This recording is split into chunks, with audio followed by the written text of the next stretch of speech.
Hello and welcome to Raw Chatter. It is your host speaking, Vicky Midwood, and I have got a very special guest with me today. I've got somebody who's going to talk on a very interesting subject to many of you. We're talking narcissism and specifically narcissistic families and how you can extricate yourself from their hold. Nathan is going to talk to you from personal experience. He actually helps people to get out of situations that he found himself in a way that's safe and doable. Not only that, Nathan is also a really accomplished writer as well. We have all got so much to learn from Nathan, and I am delighted to welcome him to the podcast. Nathan, thank you for joining me, and over to you. Tell us all about your story and your experience with narcissistic families. Well, thanks for having me. The thing with families, I came by it honestly. Both of my parents were narcissists. And I didn't figure that out until about 5 years ago, after my mother died. And around the same time that she died, a friend of mine sent me a link to a video. I'm trying to remember the title. I think it went something like, if you unmask a covert narcissist, run, but do it quietly. And it was by a guy by the name of Ross Rosenberg. And I remember watching the video, and after it was done, I just remember going, oh, shit, because I instantly recognized my mother as a covert narcissist. And then also around the same time, and I think it probably came from him, I received a checklist on a covert narcissist, and there were 15 points on the checklist.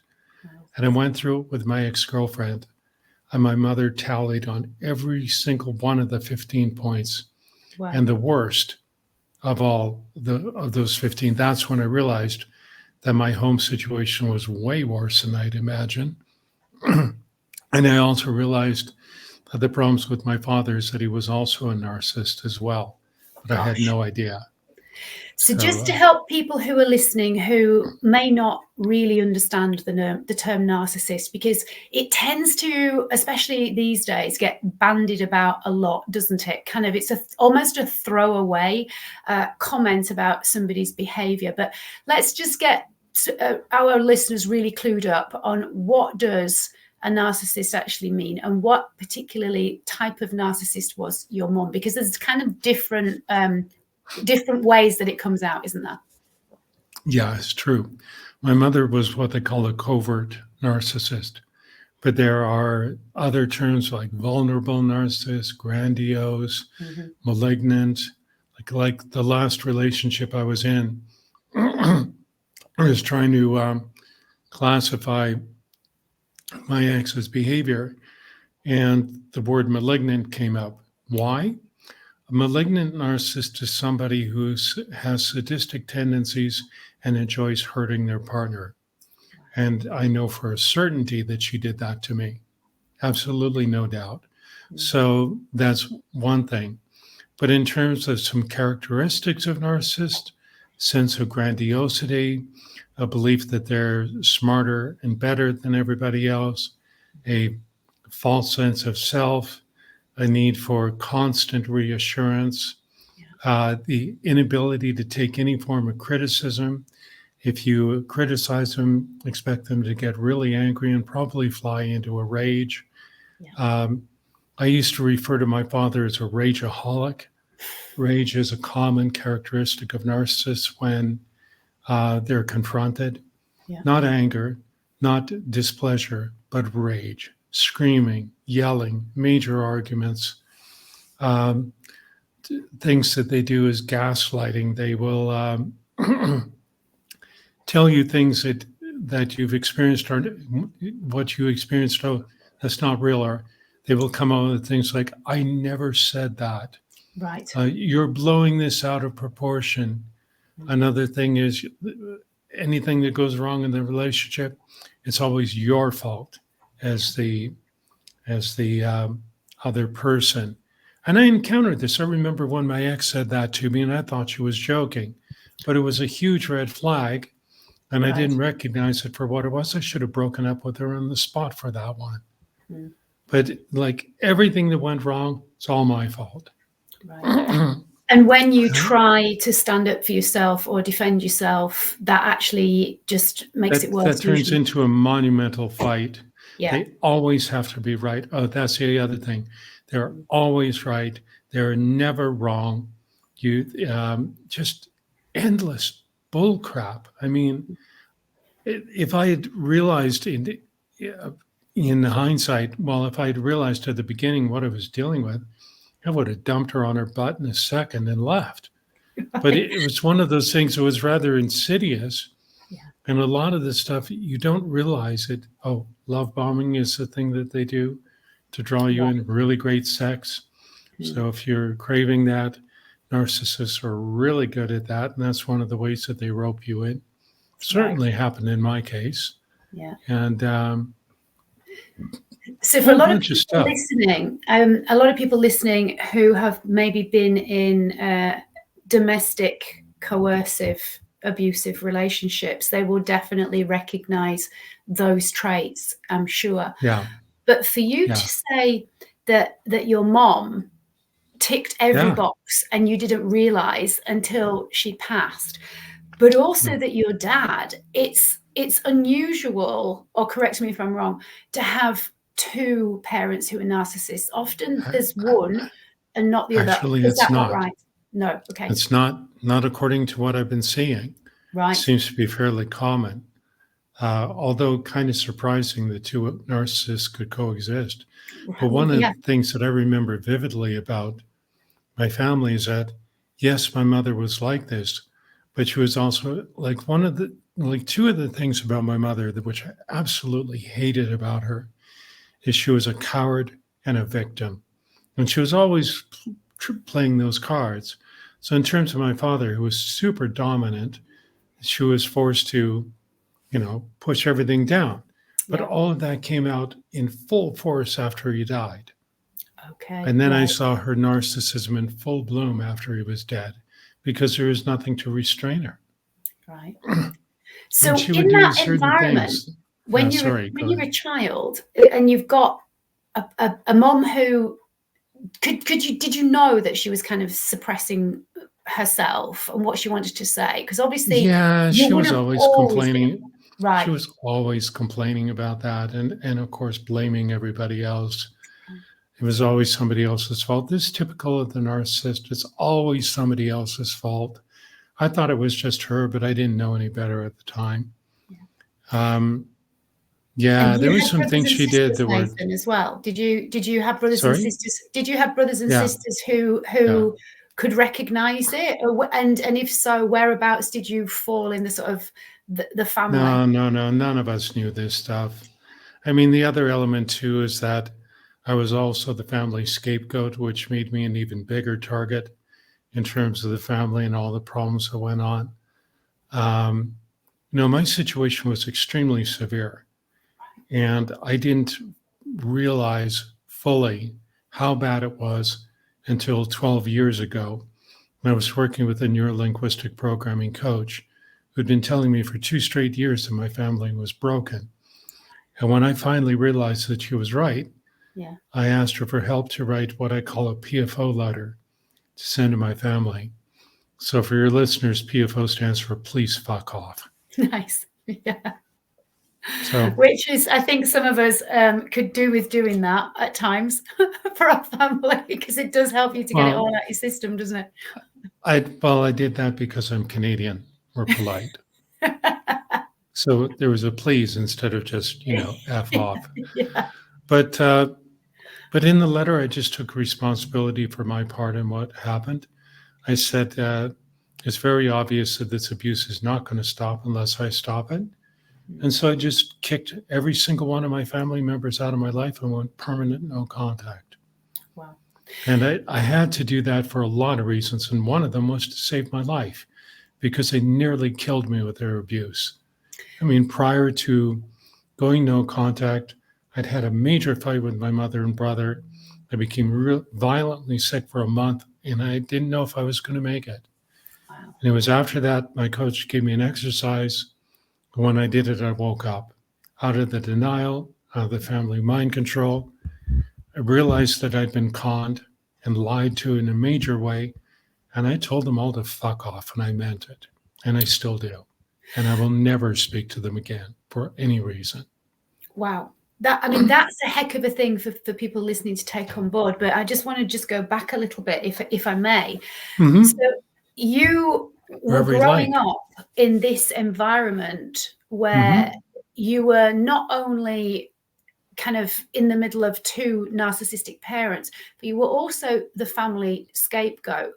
So tell me, how did you find yourself like in relationships with people outside the home? Were you able to make friends, or did that have an effect? And what about university and then going into the whole work scenario? Tell us a little bit about your life. Oh, geez. I mean, it created many problems in terms of the work. A major problem that I had is I kept recreating the family in the workplace. And I finally realized that I could not work within the normal work structure that many people find themselves in. The way that I got out was actually the result of getting fired from a job. Well, there were a lot of things that went wrong with this guy that I was working for. I'd been warned by some people not to work for him, that he was a crook and a manipulator, all of which turned out to be true. And when things went south, he needed a scapegoat. Hello. Right. And so he turned me into that, blamed me for all the problems in the school, which he had actually created, and I got fired. Wow. And the blessing that came afterwards was when my cousin came up to me and asked me about learning how to be a freelance writer. I didn't have any options. I said, sure. And that was the end of all of these major problems, because I started working as a freelancer. I also did some work before that as a freelance photographer. But all of that got me out of those problems to do with the workplace. And so I didn't have to worry about these things anymore. And I just started working with teams as a remote worker, which I've done since 1998. And I would never go back to an office. Right. Actually, somebody offered me a position a while ago, but they were saying, well, if you want this, you're going to have to relocate. You're going to have to work in our office. And by the way, we're not going to pay for your move. And I said, get lost. What you're telling me up front is that you want me to work for you, but you won't help me in any way, which shows me immediately that you actually don't value me. No. And to come to work with you would be a major mistake, because you would treat me like crap right from the word go, because you're already doing it and I haven't even been hired yet. Right. It's like, I don't think so. I'm not that stupid. So do you think that resilience in your ability to be able to kind of think like that and say that is down to the way that you were treated by your family, the fact that you had been a scapegoat for so long and you were in that place where you just went, enough, no more? Yeah, it definitely did, because I started to find my voice. I started to fight back. I started to develop a strength that I did not have in the family. Right. I remember at one point when my mother was alive, this may be about 20 years ago now, where I was talking with her about something that I had done, and which involved a lot of assertiveness and personal control and all this. And I remember saying that. I think there was somebody else there too. I can't remember who it was. And when I finished saying what I was saying, my mother's jaw dropped and she said, "You didn't learn that from me." And I looked at her, and what I didn't say and really wish I had said was, "No, I learned everything I needed to know about being a doormat and a victim from you. That's what I learned from you." Right. And it was true. Wow. She was a doormat. She was a victim. But this was the covert narcissist. These are the characteristics of this personality type. Wow. It's always that, and always somebody else's fault. And I think that is the kind of the overriding, no matter what kind of label or type of narcissism we spin on people. I think it comes down to that being kind of the biggest trait across the board, is that they can never be wrong. And the ability to make you question at times your own sanity. Because did you ever find yourself thinking, oh my God, maybe it's not happening like I thought it was, or maybe I didn't actually say that or do that? Well, they call that gaslighting. Yeah. And I remember one time I was out for a drive. I was east of Vancouver, British Columbia. I was on this highway, and I was thinking about it, and it suddenly hit me. Wait a second. I'm okay. Sure, I have my neurotic tendencies, but all this stuff that my family is telling me is utter bullshit. This is their stuff. What they were doing, and my ex-girlfriend did the same thing. It's called gaslighting. Yeah. And if you're wondering, well, where does that come from? It comes from a movie that was done in 1947 called Gaslight. And it had to do with a man who was married to this woman under false pretenses. He was trying to find this jewelry cache that she had so he could rob her. And one of the things that he was doing in the relationship was, during that time, I think it was in England, the way that they lit their homes was with gas. Yeah. And one of the things that he would do as a way of trying to drive her crazy was to turn down the lights, the intensity. And when she questioned it, he would let her know, oh, no, everything's fine, as a way of trying to destabilize her and drive her nuts. And this is where the word gaslighting comes from. Mm-hmm. And so narcissists are famous for doing this. My family did this to me all the way through my life. Right.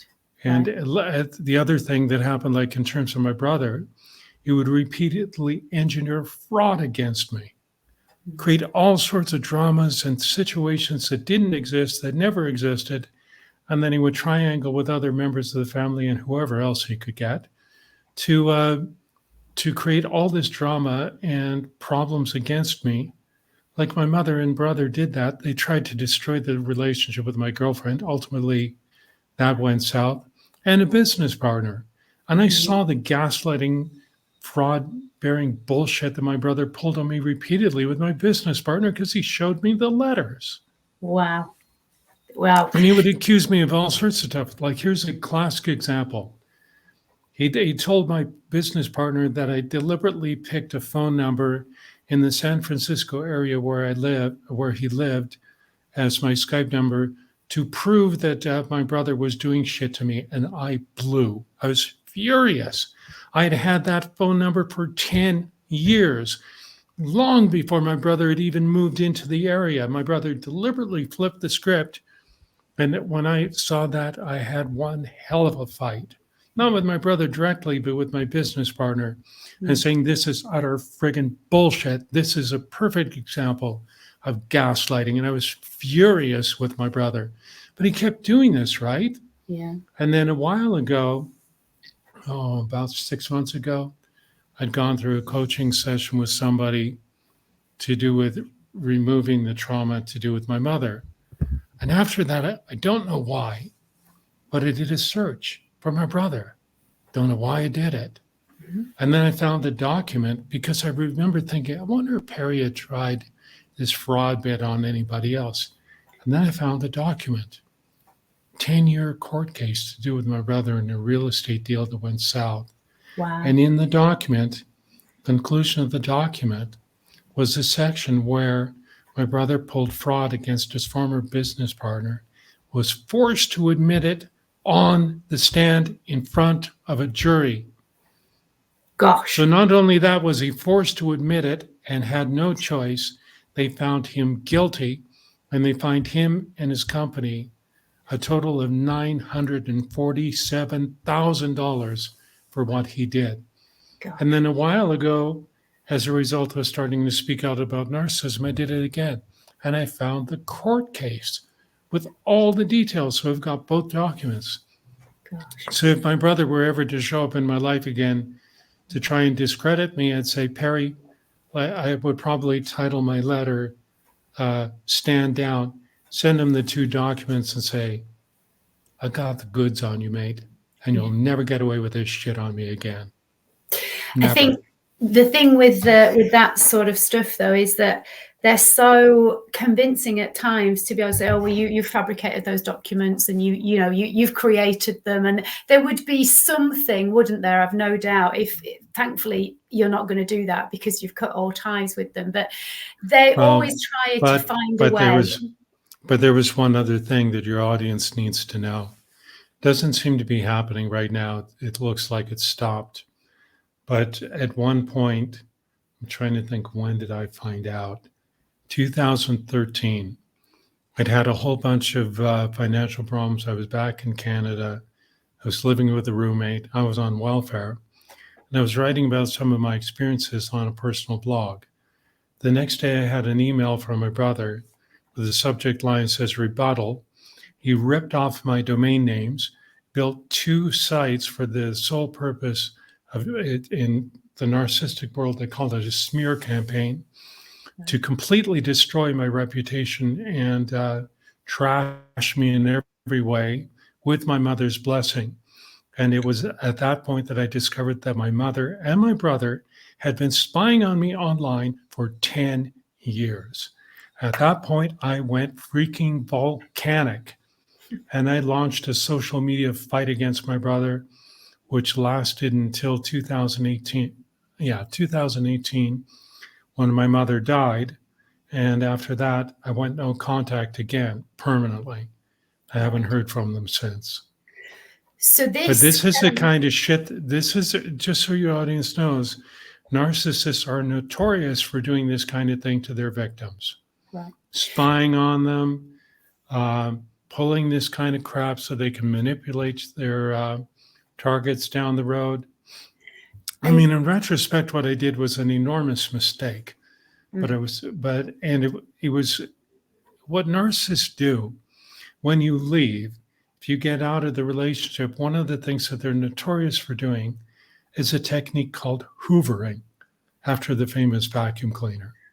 Right. And what it refers to is creating different types of drama to hoover you back, to bring you back into the relationship so that they can feed off you again. Narcissists are a form of a psychic vampire.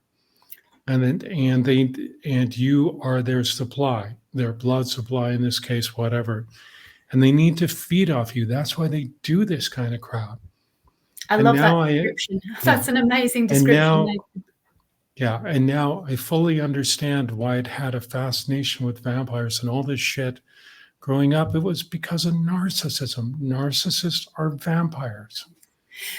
So no doubt. Mentioned earlier, and maybe you can go into a little bit more detail to help people understand, because I think the important thing for us to get across is that it's detrimental to your health. And I know that for younger people who I've worked with, that can manifest as disordered eating. It can manifest as turning to alcohol or to drugs, because you're not quite sure who you are in terms of your own identity, and the thoughts and the emotions and the consistent continuous gaslighting can just emotionally and mentally just get too much, that turning to external things seems to help and be a good idea. But you talked about something even more deep than that their behavior nearly killed you.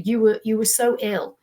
So just tell us what happened and how did that manifest with you, that you were nearly not with us anymore? I mean, with my father, it had to do with this situation where he'd given me power of attorney on his bank account. I have no idea why he did it. But I later discovered that one of the things that narcissists do is to manipulate you with money. So if I would take some money, I would wind up with hell from my father. And there was one time, and I didn't learn about boundaries in a certain way until I met this one girlfriend I had. And she explained to me that you don't need to take this abuse. You can say no. But I believed incorrectly that because he was giving this to me, if he got angry at me, I would have no choice but to take it. And there was one point he screamed at me for 3 solid hours. And when I called my girlfriend prior to going back home. She was horrified by the sound of my voice. And when I got home, I was violently sick and I couldn't get out of bed for weeks. Wow. And when I had this fight with my mother and brother, 12 years ago, I was bedridden for a month. I was really sick. I went to a doctor. He gave me some medicine, but it didn't touch my illness. And I was just, I can't really explain what it was, but it just horrible pain, mental and physical. And I just hurt everywhere. And it wasn't until I got over it that I realized how sick I had been. Right. And I'm assuming that you couldn't work, you couldn't go out, you couldn't do anything. You just weren't functioning. Well, I mean, I could go out for a bit, but it was a mess. It really was a mess. The best way I can describe it, if I were to use language for it now, it felt like I'd been hit by a truck, run over a few thousand times. It's just like crushed in every way. I hurt everywhere. It's really very difficult for me to describe what it was, but a while ago there was something that happened and I could feel that illness coming back to do with my family. I could feel it coming back, and I remember the inner guidance that I got on it was just feel it, don't run from it, don't try to do anything with it. I learned that practice from Eckhart Tolle. And when it happened, I was away for a while. I was doing a house sit in Puerto Vallarta, but I could feel this sickness come up again. And it lasted for about an hour. I just let myself feel it. I didn't try to stop it in any way. I felt it for about an hour and then it went away and I was fine again. Yeah. And that just ties in with the kind of something that I try and help my patients and clients to kind of take on board, that what we resist persists. And, a lot of the time turning to food and alcohol or whatever, or drugs to numb out or try and push away those feelings, it doesn't actually do that. It just makes them come back more powerfully. And so if you can, as you said, just acknowledge them and just go, okay, so it's you and you're here, and we don't have to do anything with it. We don't have to fight it or resist it. We don't even have to pull it apart and work out why. We can just go, okay, I'm just going to sit with it, and it will pass, and it does.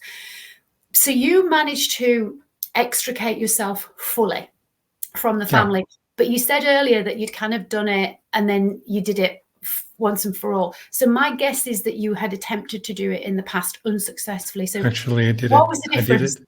I did it 3 times. Right. The first time that happened was I had just gone through a relationship breakup. There was all this drama happening in my family.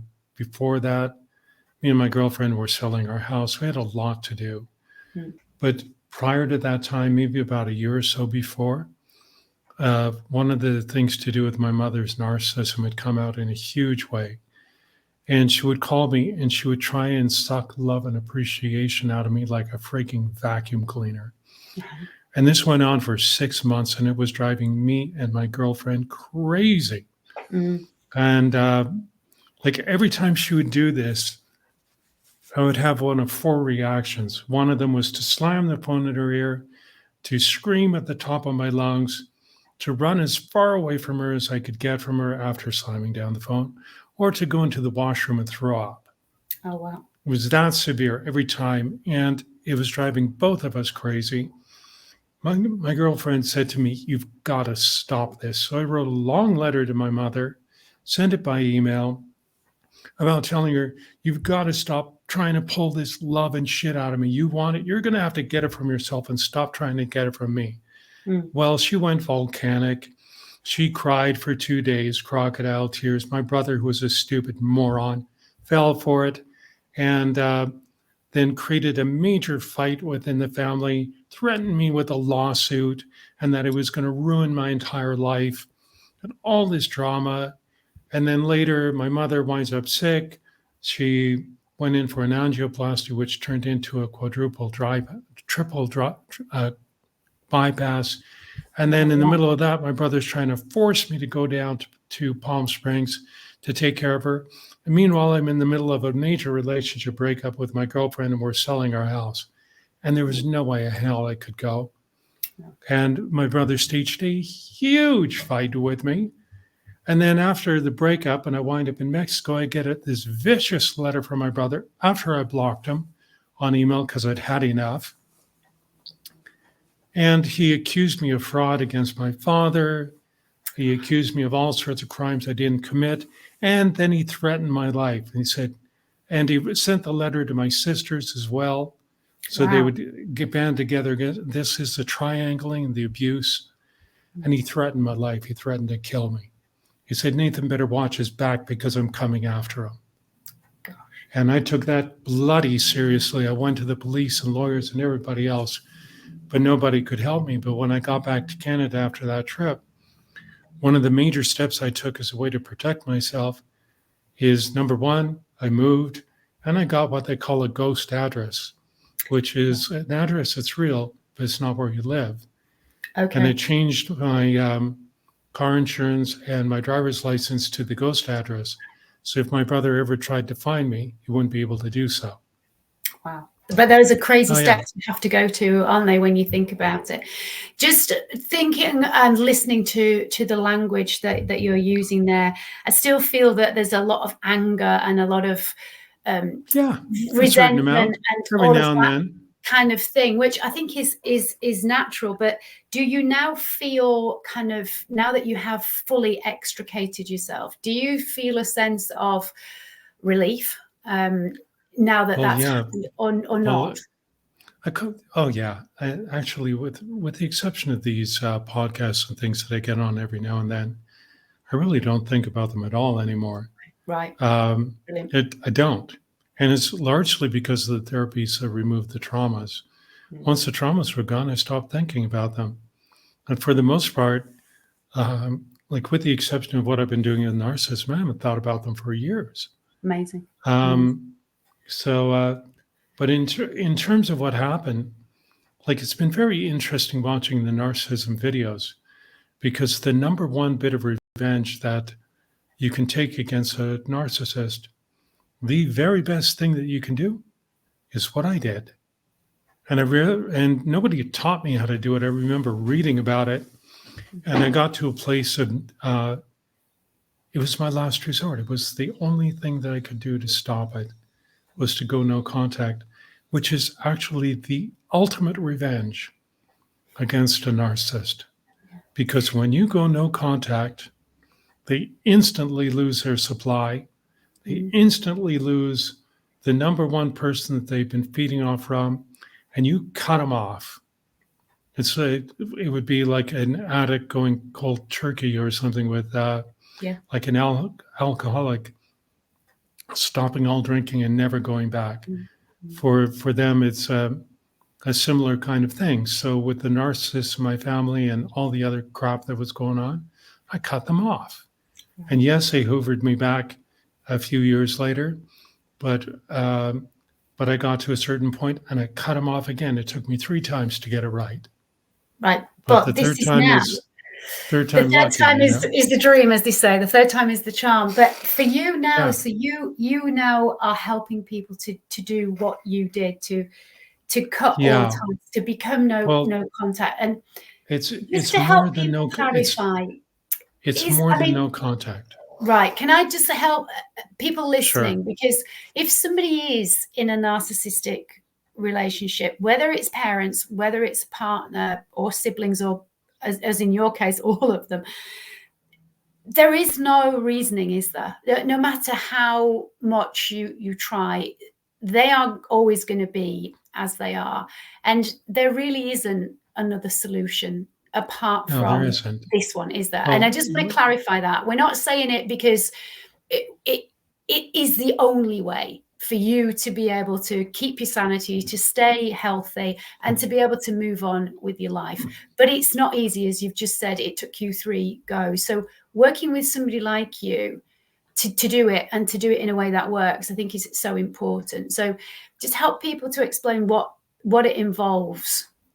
Well, okay.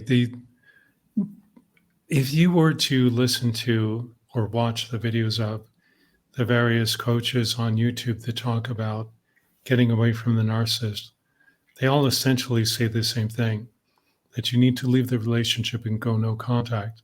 The trouble is there's still an emotional bond with the narcissist. Yeah. And if the narcissist plays dirty, as my family did with me, and you don't realize what's happening, you can be manipulated into going back to the relationship, which happens all the time, which happened to me. Even though I wasn't physically back, I was still engaging them online. So I was still stuck with the buggers, and it just went on.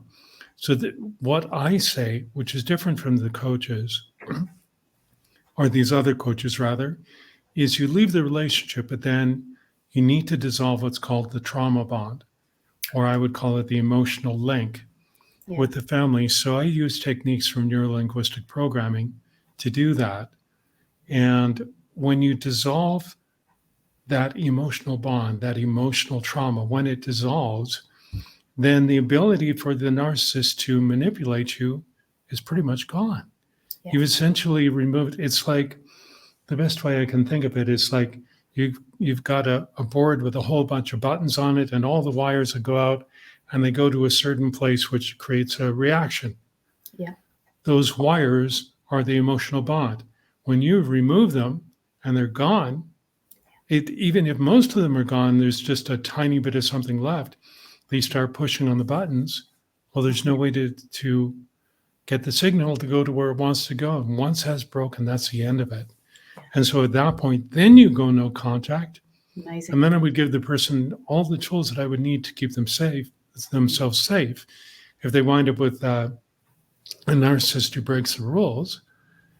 And once they do that, then it's showing them how to recover their confidence, change their language, which is so important. So important, yeah. Their way of thinking, and to rediscover who they are prior to meeting the narcissist. That's what I do.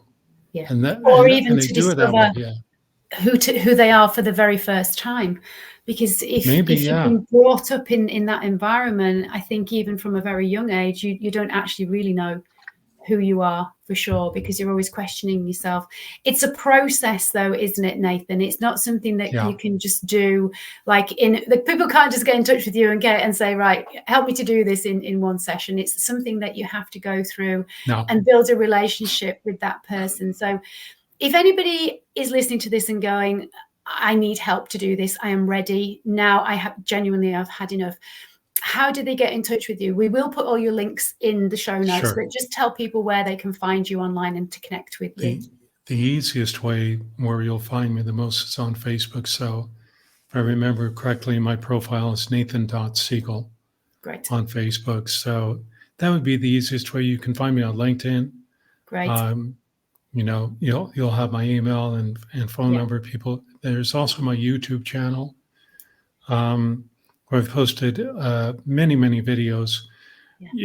Getting back to something you said earlier about these environments, my coach kept telling me my family was broken. She was right. And in what I did at one point, about a month ago, is I created a video called The Number One Narcissistic Lie, which I put on YouTube. It now has 37,000 views in a month, thereabouts. And the number one narcissistic lie is falling for the belief that the narcissist will pull on you, because they might say they're going to therapy, or they might say, well, blah, blah, blah. If you find this one thing, you can fix it and things will get better. And that's a lie. The narcissist is broken. They cannot be fixed. It's a life sentence. And if you fall for the lie of believing that you can find that one thing, whatever it is, and fix it, you will waste months, years, or decades of your life. And that's exactly what happened to me. I wasted like 30 years with these buggers until I found out the truth. And when I found out the truth, I kicked their butts to the curb. And I will never go back. And the thing is, like, the no contact, when you do it, it must be permanent. And never, that's key, isn't it? Ever go back. Yeah. And you are the person, crucial. you're the person that can help people to to know and to be aware of how you could get hoovered back in. And so speaking to somebody who has actually lived the experience is always going to be so much more powerful, I think, to helping you to be able to do it and do it successfully. Do go and watch Nathan's video. He shared the link with me before we had our conversation here on the podcast. It is an awesome watch. Please do go and watch it. And I think the biggest thing to let people know from that is you're not the one who's broken. They are, and you cannot fix them. They will never want to fix themselves, so don't fall for it. But you can look after you. Nathan, thank you so much for being my guest. My pleasure. And just to let people know, Nathan is also an incredible writer. So if you do have any jobs that you want, he's a ghostwriter, he's an editor, he's got a vast array of experience. So please do contact Nathan. And I just want to say thank you. It's been an absolute delight. I really appreciate you sharing your story, because this is something that we need to bring out more into the open and start getting honest about it. So thank you so much. Thank you. You're welcome. For those of you who are listening, thank you once again. Just remember, we only have one life as far as we know, and one body. So please take care of it, because it is taking care of you. Until the next time, have a really, really good day.